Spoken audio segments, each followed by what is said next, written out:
I've done a lot of different things, not necessarily, well, a lot of different things entrepreneurially, but also from a career perspective.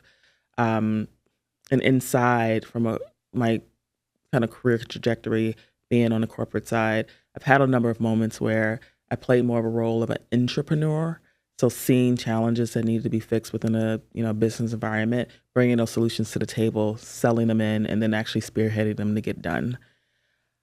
You would think that that's a great framework that can be translated into being an entrepreneur. It is good foundational insight, but it's very different because within an organization that is established, you're literally blazing a new path within an existing framework. When you decide to step on your own and create anything, regardless if it's aligned to what you've already done or are trained to do from a career perspective or something completely different, there's no roadmap. And sometimes, depending on what your background is, you may even be coming in from a disadvantage of not necessarily having a lot of people who have created businesses from an enterprise perspective before. And so just figuring out how to get started and not really being stuck in your head so much where you become stagnant. Figuring out how to be bold enough about the ask and also bold enough about the vision. But then also the balance between where you want to be and what the vision is and just the incremental steps that you need to take to be able to build towards that.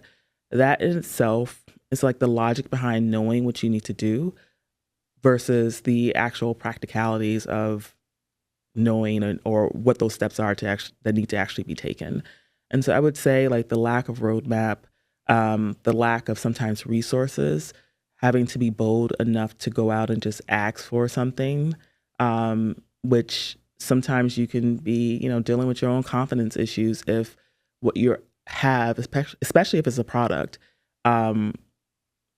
may not necessarily be at a place where it's fully fitting the vision, right, from a perfectionist perspective, but also that you're just worried about what other people are going to think, right? Because you are sensitive about what you're producing and putting out in the world. So all of those things from both, having foundational steps to be taken to get to what's next, to even constantly building up those little moments of confidence that you need to keep pushing, especially in the face of a lot of adversity.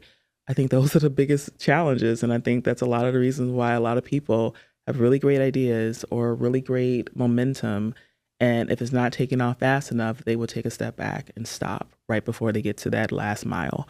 So I think those are the biggest challenges of being an entrepreneur.